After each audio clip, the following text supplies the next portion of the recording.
Child's play. Don't worry, no creepy dolls are going to be making their way into my presentation. I'm literally here to tell you or talk to you about children and play.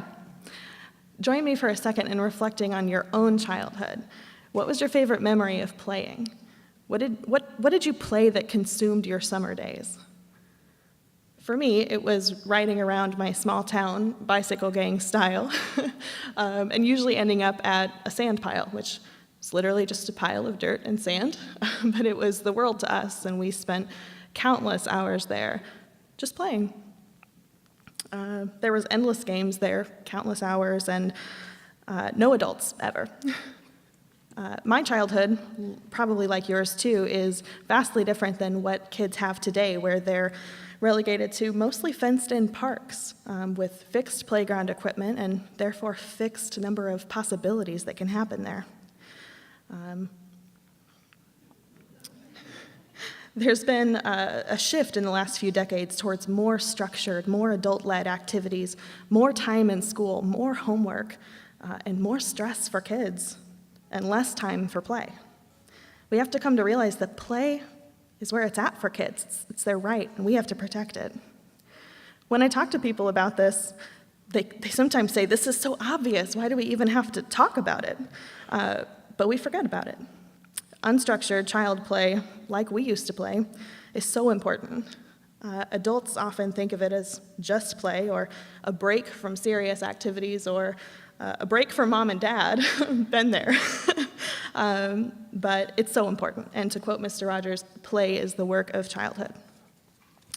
Play is a process that children choose freely, and they self-direct, meaning they're the ones in charge. It's their motivations, their imaginations, that drive what happens, and this means that adult agendas and learning goals and teachable moments take a back seat.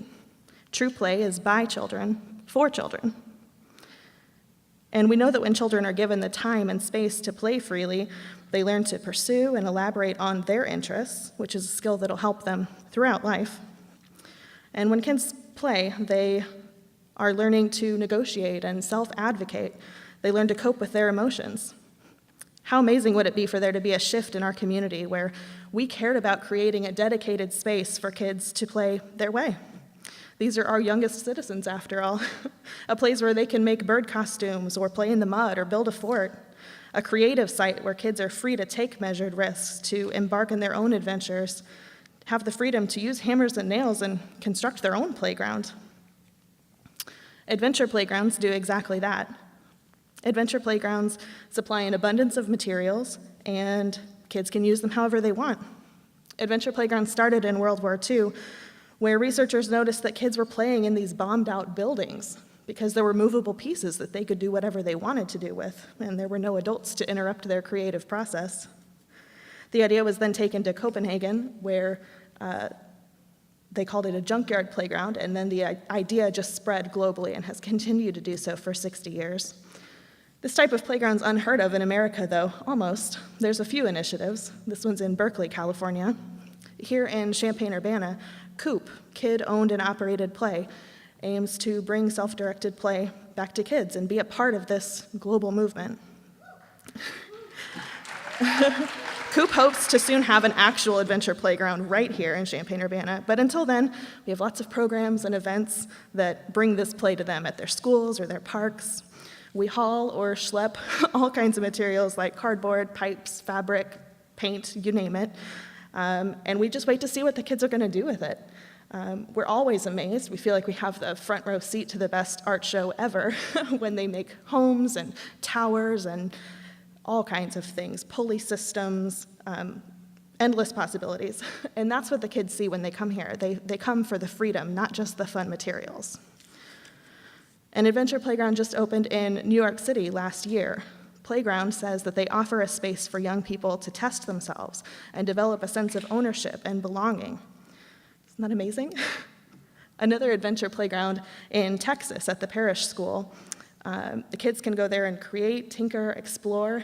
They told us this story once of a boy who found a vacuum cleaner and restored it, and then all of a sudden they heard this vacuum sound in the playground, and he was just happily vacuuming the grass.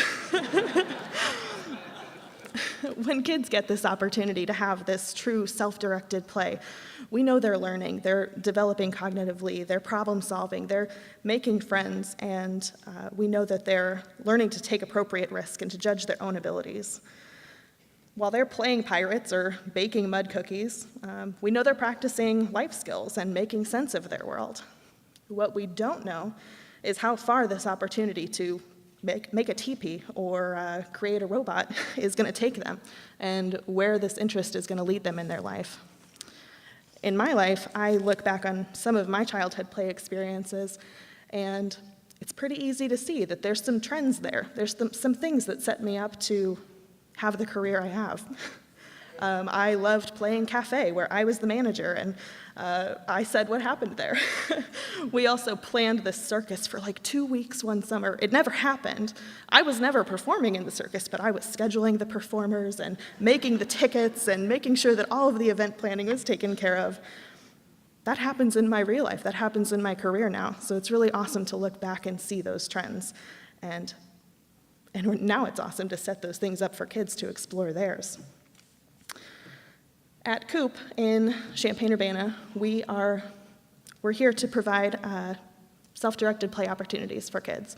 We're dedicated to that. We believe kids have the right to play, and we're here to make sure they have it. You can learn more about us, our efforts, our ideas, our philosophy, our events on our website, coopadventureplayground.com. Thank you.